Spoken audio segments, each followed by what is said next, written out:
Good luck, guys. Remember to use that recall transmitter beside you if you want me to pick you up. Havoc out. And this is where my broadcast day begins. If we can shut down this power plant, we'll take away Apocalypse's primary source of energy. But watch yourselves. Nuclear reactors don't take kindly to a lot of rough stuff. Good safety tip, Forge. What do we do first? Find a console that's hooked into the building-wide network and attach your transceiver to it. So that's how you'll hack into their system, eh? Right. It'll let me see what we have to do to shut the reactors down. Alright, we're on it. I knew you would be. Forge, out. Welcome back to X-Men Legends, where... Alright, Iceman, you're already getting some work. We are at the core, trying to knock out power to a lot of Apocalypse's installations, and we're getting introduced right away to an enemy unit that we're going to see plenty of here, the Punisher. These big dudes with, like, kind of cartoonish-looking mallets. By the way, here's where your first homing beacon is. And I'm going to be cutting a lot through some of these sections because there are just so many containers and barrels and stuff to break open, and you do not need to see most of that. But anyway, there are two new enemy types we're going to see here. One was the Punisher that we saw earlier, and they can be annoying when they're in groups, whereas this guy, the Undercloak, is just annoying all by himself. Admittedly, this is not the greatest party choice for this. I mean, Bishop, Cyclops, Iceman, they're fine because they all have some kind of ranged attack. So they'll be able to deal with both the Punishers and the Undercloaks pretty well. Rogue isn't the greatest choice. I mean, she is a flyer and has the might ability, so kill two birds with one stone for this character. But, oh, by the way, now we have to do specific combos or just specific things in general when dealing with some of the leaders of these little groups. This guy, you have to pop him up and then he becomes vulnerable. But Rogue in particular, she does have one ability where she can kind of, like, radiate damage outward. But outside of that, she mostly has to get up close, and that requires being up close to these dudes with mallets who, if there's a certain chance that they will stun you, and dealing with these guys who will constantly try to run away from you and or hide. So if you're someone who's melee-based trying to chase them down, I mean, I really should have just switched to, like, Cyclops or Bishop or Iceman and then just blasted them. But, yeah. You also have these pinball bumper things, where if you get too close to them, they go off, send a shockwave. It does very little damage, so not a huge issue, it's more so just annoying. Just make sure you don't hit one of those when you're near a pit or something. By the way, we got a data disk back there. So Punishers are really a problem if they're up close to you, and there's like 2 or 3 or 4 of them around you. Because each of them can take a swing at you, and it gives them a chance to stun you. So you can end up getting stun-locked effectively. Also, we picked up a piece of equipment that Iceman could throw on, so he's slightly less naked now. I mean, he is Iceman, so he's going to be a little naked kind of all the time. And this one, it actually kind of worked in reverse because the leader was preventing the minions from taking damage, so it does change things up a little, which I like, because if it was just do this combo, even if they change the combo, that gets old really fast.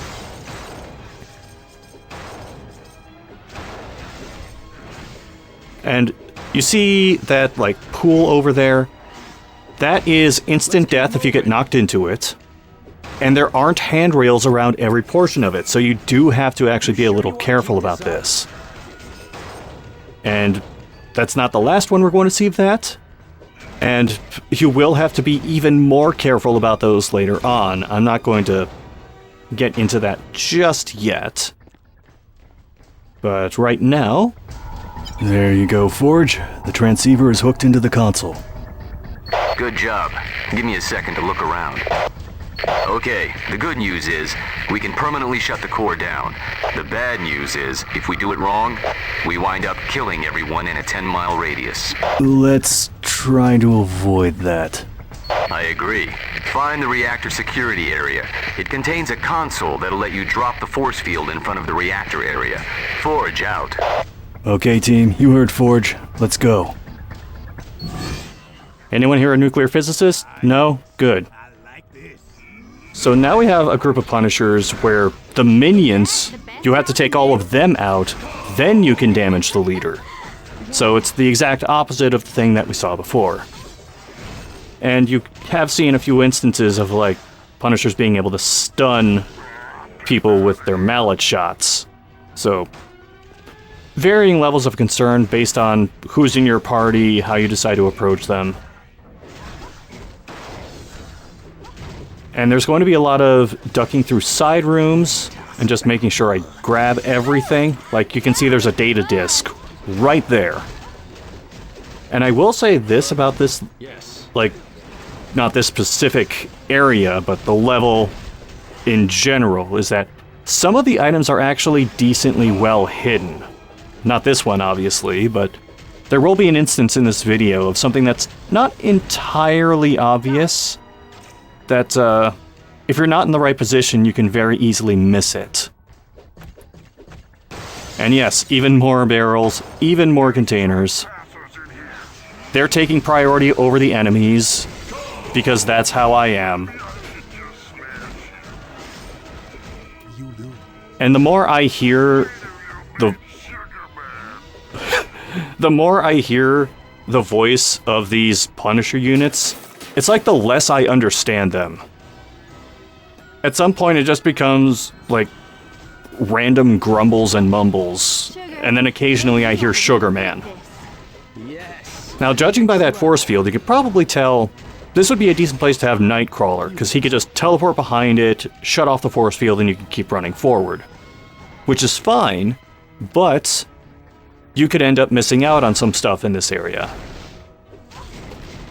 So we have an enemy here with health regen.